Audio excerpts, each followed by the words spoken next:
Varicose veins కి సరైన చికిత్స కోసం సంప్రదించండి ఎవిస్ హాస్పిటల్. నమస్తే రమగారు. నమస్తే జయ. రమగారు, ముక్కు సూటిగా ఉండటం మంచిదా? బతకనిచ్చిన వాళ్ళు అంటారు. అలా ఉండటం ప్రస్తుతం ఉన్న కాలంలో ఎలా ఉండాలి మీరు చెప్పండి. ముందు మీరు పర్సనల్ గా చెప్పండి రమగారు. పర్సనల్ గా కూడా జయ, ముక్కుసూటి వాళ్ళు బతకలేరు జయ. పాపం ఇబ్బంది కదా. సూటి వాళ్ళు బతకలేరు. వాళ్ళతో ఉన్న వాళ్ళు కూడా వాళ్ళని సహించరు. మనకు ఒక చిన్న సమాజం ఉంటుంది కదా. ఇప్పుడు పెద్ద ప్రపంచం వద్దు, మనమే మన ఇంట్లో మన అమ్మ నాన్న, మన అన్నయ్య తమ్ముడు వదిన మరదలు, బాబాయ్ పిన్ని, ఆయన ఆడపడుచులు మరుదులు, బావగారులు తోడుకోడళ్ళు, వీళ్ళకే నచ్చదు స్ట్రైట్గా ఉంటే. పిల్లలకి అసలు నచ్చదు. బోర్డు స్ట్రైట్ ఫార్వర్డ్నెస్ వల్ల మాకు ఉపయోగం లేదంటారు. సమాజం హర్షించట్లా ఇప్పుడు ఈ రోజున. మన చిన్న సమాజమే హర్షించకపోతే ఈ పెద్ద సమాజం ఏం హర్షిస్తుంది? ఎక్కడైనా బతక నేర్చింతనమే అవసరము. ఇదివరకు రోజుల్లో ముక్కు సూటిగా ఉండే వాళ్ళ సంఖ్య ఎక్కువ ఉండేది. ప్రపంచం అంతా అటగే ఉండేది. అందరూ అట్లాగే ఉండేది కాబట్టి సమస్య లేదు. ఇప్పుడు ఎవరో ఇద్దరు ముగ్గురు ఉంటారు పిచ్చకాయలు. కాదు రమ్మగారు, ప్రపంచం అంతా అలానే ఉంటుంది. అదే కదా, ఎక్కువ మంది స్ట్రైట్ ఫార్వర్డ్ గా ఉండేవాళ్ళు, నిజాయితీ పనులు ఉండేవాళ్ళు. పద్ధతి ప్రకారం అప్పుడు తప్పకుండా పెయిన్ అనిపించదు రమ్మగారు. అనిపించదు. ఇప్పుడు మీరు నిజాయితీగా ఉండి నేను నిజాయితీగా ఉంటే ఏముంది అంతా. ఆ ఊళ్ళో ఒక మోసగాడు ఉన్నాడు అని చెప్పుకుంటాం కథలు. ఒక మోస ఇప్పుడు ఆ ఊళ్ళో ఒక మంచివాడు ఉన్నాడు అని చెప్పుకోవాలి మనం. అట్లానే వచ్చేసింది కూడా. కలియుగం చివరికి వచ్చేసాం మనం. ఈ కాలంలో ఇలాగే ఉంటుంది. ఇందులో అంటే కాదు రమ్మగారు, నలుగురితో పని, నలుగురిలో కలిసి ఉండాలి. ఇలాంటప్పుడు నేను ముక్కు సూటిగా ఉంటానంటే మనం ఒక్కరే ఉంటాం, దిక్కుపాలిపోతాం. మనం ఒక్కరే ఉంటాం, నలుగురు ఒక దారిలో ఉంటారు, మనం ఒకరే. అదే ఇప్పుడు అది ఇది వరకు ఒకడెవడో తెంపరి వాడిని ఊరందరిది ఓదారి ఉలిపికట్ట దోదారని అనేవాళ్ళం. ఇప్పుడు ఉలిపికట్టది కాదు, ఊరందరిది ఓదారి స్ట్రైట్ ఫార్వర్డ్ పడిది రెండో దారి అయిపోయింది. అలాగే అయ్యింది. అవునండి. స్ట్రీట్ స్మార్ట్ గా ఉండటం, బతక నేర్చింతనమే ఈ రోజుకి కరెక్ట్. కానీ అది ఎదుటి వారికి ఇబ్బంది కలగకూడదు. దానివల్ల ఎదుటి వారి ఇబ్బంది పడకూడదు. ఉండాలి. ఇప్పుడు మన పని అయిపోవాలి, మన పని అవ్వాలి. చిన్న చిన్న ఇబ్బందులైనా పర్వాలేదు, అంతేనా? వాళ్ళు తూచు. అలాగే అవుతుందమ్మా, అంతే కదా. నువ్వు స్ట్రీట్ స్మార్ట్ గా ఉంటే నీ స్మార్ట్నెస్ ప్రతిసారి స్మార్ట్ గానే ఉండదు. ఎవరో ఒకళ్ళకి అది షార్పెన్ గా గుచ్చుకుంటుంది. అది తప్పదు ఇంకా. అంతే, చేయమని చెప్పట్లేదు, ఇలా జరుగుతుందని చెప్తున్నా అంతే. పూర్వం అట చంద్రబాబు చెప్తున్నారా? చెప్పండి. చంద్రవర్మ అని ఒక రాజుగారు ఉండేవారు. ఈయన దగ్గర సభా మండపానికి కాపలా ఒక ధర్మయ్య అని ఒకడు ఉండేవాడు. వాడు ఎంత లంచగుండో, 20 సంవత్సరాల నుంచి ఉన్నాడు అక్కడ. ఈ సభాభవనం లోపలికి వచ్చే వాళ్ళ దగ్గర 10 రూపాయలు, బయటకు వచ్చిన వాళ్ళ దగ్గర 5 రూపాయలు చొప్పున అట్లా పుచ్చుకునేవాడు. అయితే ఓసారి వీడు బాగా లంచాలు మరిగి ఉన్నాడని ఈయనకు తెలిసింది. కానీ పాతవాడు, నమ్మకస్తుడే. వీడు ఇతరుల దగ్గర డబ్బులు తీసుకుంటున్నా, సభకు వచ్చే ప్రాబ్లం ఏం లేదు వాడితో. అదేలే. అందుకని రాజుగారు ఏమన్నారు, నువ్వు ఒక్కడవే అయిపోయావు, మండపానికి కాపలా, నీకోసం తోడుగా ఎవరినైనా వేస్తా అనేవాడు. ఎందుకు బాబయ్యా, నాకు అలవాటు అయిపోయింది, నేనే చేస్తున్నా, ఏం పర్వాలేదు అనేవాడు. రెండోవాడు వస్తే వాటాలు అవుతాయి, అందుకని వద్దనేవాడు. కానీ రాజుగారు ఊరుకోలే. చంద్రబాబు గారు ఓ మనిషిని నియమించారు. వీడు పరమ ముక్కుసూటి, పరమ నిజాయితీ పరుడు. ఆయన 4 కనుక్కొని వీడిని ఇక్కడ చేర్చాడు. ఈ చేర్చిన తర్వాత ఏమైంది, ఈ ధర్మయ్య వాడిని కొంచెం ప్రలోభ పెట్టడానికి ట్రై చేశాడు. వాడు చచ్చినా లొంగల. రాజుగారు చెప్తాను ఈ సంగతి. ఇదొకటి బెదిరిస్తారు కదా. ఈ ధర్మయ్య వెంటనే స్ట్రీట్ స్మార్ట్ వీడు. ఈయన ఏం చేశాడు, వచ్చిన వాళ్ళు ఎవరైనా సరే కనపడితే, చూడండి బాబాయ్య, ధర్మప్రభువులు మీరు, నేను మీ దగ్గర లంచాలు పెడుతున్నానని వీడు బెదిరిస్తున్నాడండి నన్ను అని వీడి మీద, రెండో వాడి మీద కొండాలు చెప్పడం మొదలుపెట్టాడు. వాళ్ళు వీడిని స్పేర్ చేయటం మానేశారు. దాంతో ఇంకా వాడు ఏం చేయాలో తెలియలే రెండో వాడికి. నా మీద నువ్వు ఇతరులకు చెడ్డగా చెప్పద్దు, నీకేం కావాలో చెప్పు అంటే నీ సగం జీతం ఇస్తే నేను ఇక్కడ ఉండనిస్తానన్నాడు.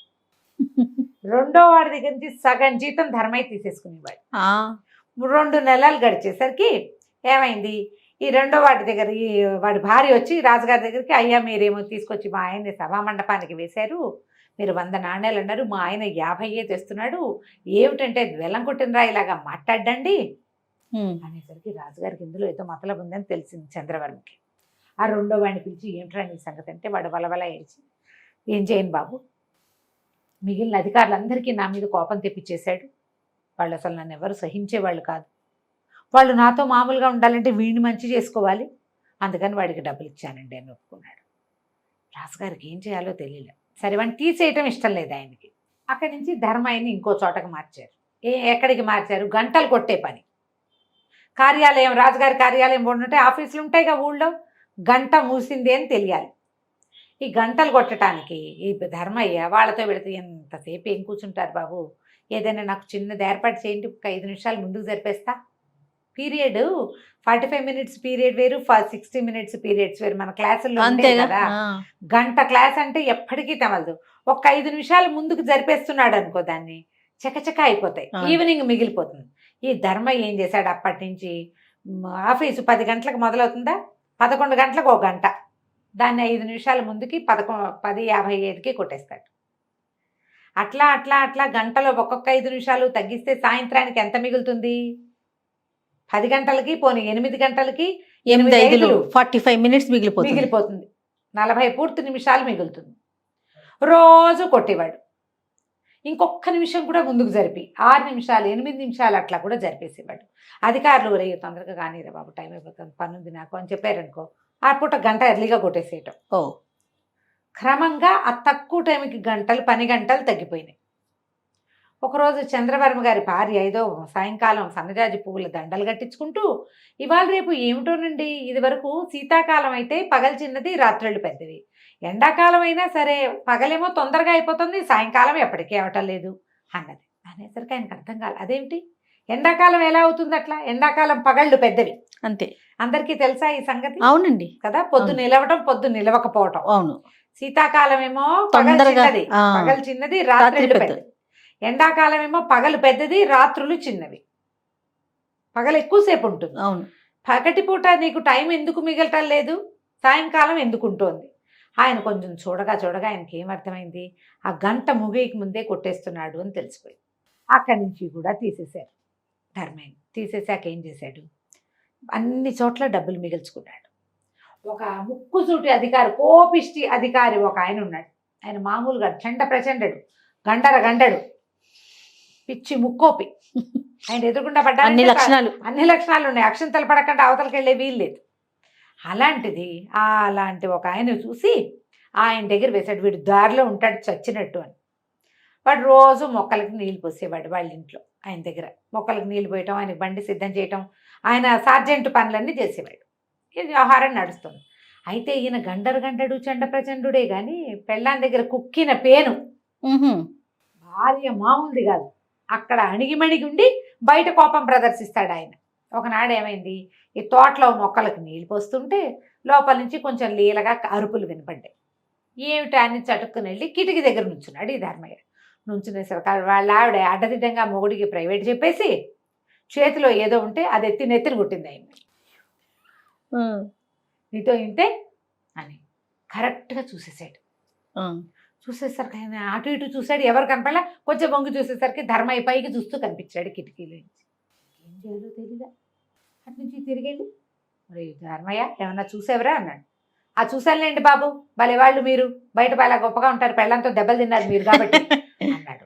అనేసరికి ఆయన ఒరే నీ పుణ్యం ఉంటుంది, ఎవరికి చెప్పకరా, 10 రూపాయలు ఇస్తాను రా అన్నాడు.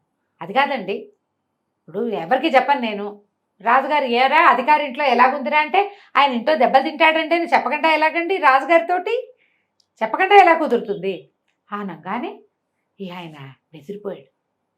ఏం పర్వాలేదు, నేను ఏదో ఒకటి ఏర్పాటు చేస్తాను, నువ్వు చెప్పద్దురా అని వీడికి ఎక్స్ట్రా డబ్బులు ఇవ్వటం మొదలుపెట్టాడు. అక్కడి నుంచి ఆవిడ మహాపతివ్రత అని పేరు బయట. ఆవిడ్ని కూడా మీరు మొగుడిని కొడతారు అనేది అందరికీ చెప్పేస్తానని ఆవిడ్ని బెదిరించాడు చక్కగా. ఆ చండ ప్రచండుడైన అధికారి, కోపిష్టిది చుపనాది అయినటువంటి ఆయన భార్య, ఇద్దరు వీడి చేతిలో కీలు బొమ్మలైపోయారు. ఇద్దరు డబ్బులు, ఎంత డబ్బో, ఎన్ని నగలో, ఎంత బంగారమో, పొలం స్థలము కూడా రాయించుకున్నాడు. ఊరిని ఆ నోట ఈ నోట పడి వీళ్ళిద్దరూ వీడి చేతిలో కీలు బొమ్మలుగా ఉన్నారనే విషయం తెలిసిపోయింది రాజుగారికి. రాజుగారు వాళ్ళని పిలిచి వీడిని పిలిచి నిలదీశారు. ఆయన ఇంకా మొహమాట పడి, మా ఆవిడ ఒకటి కొట్టిందండి, అది వీడు చూశాడండి, నలుగురికి తెలుస్తుందని నేను ఇట్లా చేశాను. ఆవిడేమో నేను పతివ్రతను చెప్పుకుంటారు, అందరూ మొదటి పూజ నాకే చేస్తారు, పెద్ద అధికారి భార్యనని, నేను మొగుడిని కొడతాననే విషయం బయటపడుతుందని నేను ఇచ్చానండి అనగానే రాజుగారు చెడామడా తిట్టి, ధర్మయ్య ఏ నీ ఉద్యోగం పీకేసా వెళ్ళిపా అని పంపించేశాడు. ఈ వెళ్ళిపోయిన ధర్మయ్యకి ఏం బాధలేదు, వాడు ఇల్లు వాకిలి పొలాలు స్థలాలు అన్నీ సంపాదించుకున్నాడు, బోల్డ్ డబ్బు వెనకేసాడు, మానేసి ఉద్యోగం వెళ్ళిపోయాడు. ఈ వెళ్ళిపోయిన వాడు ఊరికే కూర్చోాల, వీడికి చాలా ఉన్నాయి, అవతల వాళ్ళ లొసుగులన్నీ తీయటం అలవాటు ఉంది అతనికి. ఏం చేసేట, ఓ ఇల్లు కట్టుకున్నాడు, ఊరు మధ్యలో చక్కటి ఇల్లు.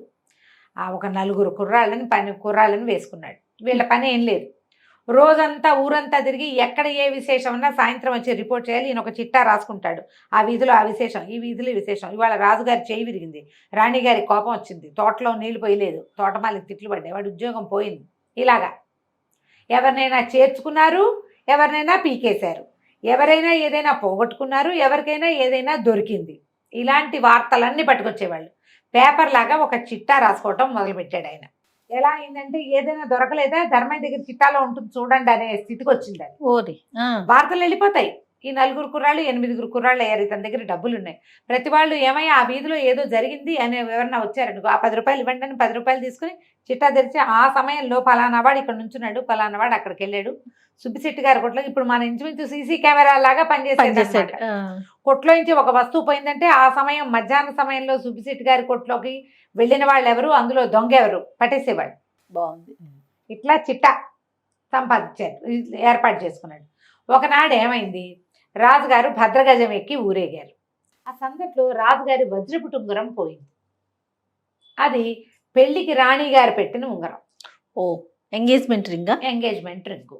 అది అవతల రాజ్యం తాలూకు ఒక గొప్ప ఉంగరం. దాంతో ఉంగరం ఉంగరం ఉంగరం అన్నారు, వెతికారు రోడ్ల వెంబడి, దొరకల. ఎవరో సలహా చెప్పారు, ధర్మయ్య దగ్గర చిట్టాలో ఉంటుందంటే సరే చిట్టా తీయించి చూశారు. ఆ ఊరేగింపు రోజున భద్రగజం ఒక రోడ్డు మీద కట్టబడింది, కట్టారు. మావటివాడు హడావుడిగా ఎక్కడికో వెళ్తున్నాడు. ఓకే, తర్వాత రెండో వార్త, రెండో పేజీలో మావటివాడి భార్య ఆ రోజు పొద్దునే భర్తని బంగారం కొనమని గొడవ చేసింది. ఓహో. ఆ రోజు సాయంకాలం మావటివాడు బంగారం కొన్నాడు. మావటివాడికి బంగారం ఎక్కడి నుంచి వస్తుంది తెలిసిపోయింది. వెంటనే పట్టేశారు. పట్టేస్తే 2 కొట్టేసరికల్లా వాడు చెప్పాడు, ఆ రోజున గజం ఏనుగు దిగుతుంటే ఉంగరం వేలు నుంచి వదులుగా ఉండి జారిపడింది. జారిపడితే నేను కాలేసి దాన్ని కనపడకుండా ఉంచాను.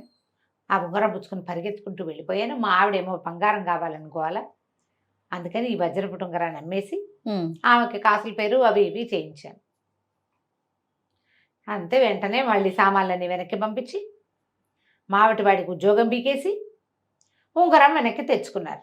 కానీ రాజుగారికి చిట్టా పద్ధతి నచ్చింది. వీడు చూడు, ముందంతా ఏం చేసేవాడు, ప్రతి వాళ్ళ లూప్ హోల్ కనిపెట్టి మీ పని ఇవ్వాలంటే నాకు 10 ఇవ్వండి, మీ పని ఇవ్వాలంటే నాకు 25 ఇవ్వండి అని డబ్బులు వసూలు బెదిరించేవాడు. లూప్ హోల్ తోటి వాళ్ళని బ్లాక్మెయిల్ చేసి రకరకాలు చేసేవాడు. ఇప్పుడు జనాల లూప్ హోల్స్ తెలుసుకోవటమే విధానంగా పెట్టుకున్నాడు. ఈ కుర్రాళ్ళు ఎక్కడెక్కడి వార్తలు తేవటం తెచ్చి ఒక చోట పొందుపరిస్తే ఏ ఇబ్బంది వచ్చినా ఈ వార్తలే ఉపయోగపడుతుంది. గూఢచార వ్యవస్థకి అదే నాంది. అన్ని సందులోకి అందరూ వెళ్తారు. మనకి ఇది ఎక్కడ కనపడుతుందంటే ముద్రా రాక్షసం అని ఒక నాటకం ఇప్పుడు చాణక్యుడి కాలంలో ఆ ముద్రా రాక్షసంలో కనిపిస్తుంది.